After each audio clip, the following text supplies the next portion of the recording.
Suspense Maharashtra में बना हुआ है कि मुख्यमंत्री कौन होगा, उस पर भी हम एक बार फिर से जरा लौटते हैं क्योंकि अभी भी बहुत सारे ऐसे पेच हैं जिनको सुलझाना जरूरी है। मुस्तफा हमारे साथ लगातार हमारे सहयोगी मौजूद है। मुस्तफा, किन किन चीजों पर कहां कहां बात अटकी है, जरा एक बार सीधे तरीके से ये समझाइए।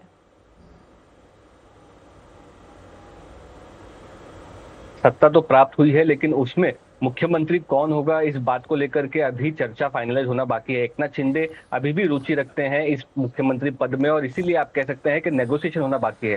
फिलहाल जो खबर आ रही है वो ये है कि विधायक दल की जो बैठक है बीजेपी की, वो अभी तक महाराष्ट्र में नहीं हुई है। विधायक दल का नेता नहीं चुना गया है। और दूसरा, क्योंकि मुख्यमंत्री चेहरे को लेकर के दो पार्टियों का क्लेम है, इसीलिए एक बीजेपी के जो ऑब्जर्वर्स हैं महाराष्ट्र में, वो किसको अपॉइंट किया जाता है, नियुक्त किया जाता है नेगोशिएशन के लिए, वो सामने आना बाकी है। अगर मुख्यमंत्री पद का जो चेहरा है वो बीजेपी को जाता है, ये गुत्थी सुलझ जाती है। उसके बाद दूसरी ये इंपॉर्टेंट चीज होगी कि मिनिस्टेरियल जो बर्थ है वो कैसे डिवाइड होती है। यानी कि सिर्फ बीजेपी और शिवसेना की बात नहीं है, अजित पवार एनसीपी को भी मिनिस्टेरियल बर्थ देनी पड़ेगी। अजित पवार क्योंकि एक सीनियर नेता है और इससे पहले वित्त विभाग जो है, फाइनेंस डिपार्टमेंट उनके पास था, तो फिर से उनके पास ही जाएगा, ऐसी अटकलें लगा जाएगी। ऐसे में एकनाथ शिंदे ये चाहते हैं कि अगर कम से कम मुख्यमंत्री पद नहीं मिल पा रहा होगा तो जो इंपॉर्टेंट मंत्रालय है, मिनिस्ट्रीज है, पोर्टफोलियोज हैं, वो उनको और उनके जो नेता हैं उनको मिल पाए। लेकिन कहीं ना कहीं अगर बीजेपी से देवेंद्र फडणवीस मुख्यमंत्री बनते हैं तो वो भी ये चाहेंगे कि इंपॉर्टेंट पोर्टफोलियोज जो है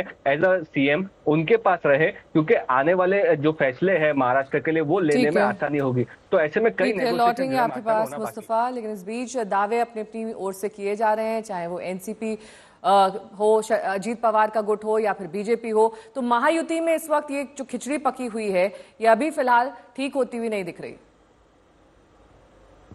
शिंदे जी को लेकर निर्णय तो नहीं हुआ है कि वो मुख्यमंत्री कौन बनेगा। इस पर बीजेपी हाई कमांड ने बोला है कि देवेंद्र फडणवीस मुख्यमंत्री बनेंगे, लेकिन उस पर एकनाथ शिंदे जी नाराज है। तो मुझे लगता है कि ऐसा नाराज रहकर काम नहीं चलेगा। हमको साथ में चलकर आगे बढ़ना है, महाराष्ट्र को विकास दिशा से आगे ले जाना है। तो अभी जिस तरह देवेंद्र फडणवीस जी 4 कदम पीछे आकर वो सीएम रहते हुए पहले सीएम रहे थे, तो डिप्टी सीएम पद पर हो रहे एकनाथ शिंदे जी के नेतृत्व में। उसी तरह अगर एकनाथ शिंदे जी को डिप्टी सीएम रहना है तो उनके साथ रह सकते हैं। देखिए, महायुति में कोई विवाद नहीं है, सब मिलके आपने देखा होगा आज राज्यपाल भवन में भी दोनों उप मुख्यमंत्री और मुख्यमंत्री साथ में जाके ही उन्होंने रिजाइन दिया।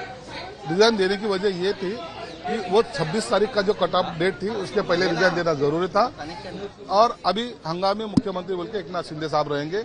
मुख्यमंत्री कौन बनने वाला ये थोड़ा पेचीदा सवाल है, क्योंकि एक तरफ से देखी जाए तो बीजेपी के जो एमएलए है उनके सीटें ज्यादा आई है, उसके बाद में शिवसेना की, उसके बाद में राष्ट्रवादी की है। लेकिन ये जो चुनाव लड़ा गया था वो एकनाथ शिंदे साहब का चेहरा सामने रख के लड़ा गया था।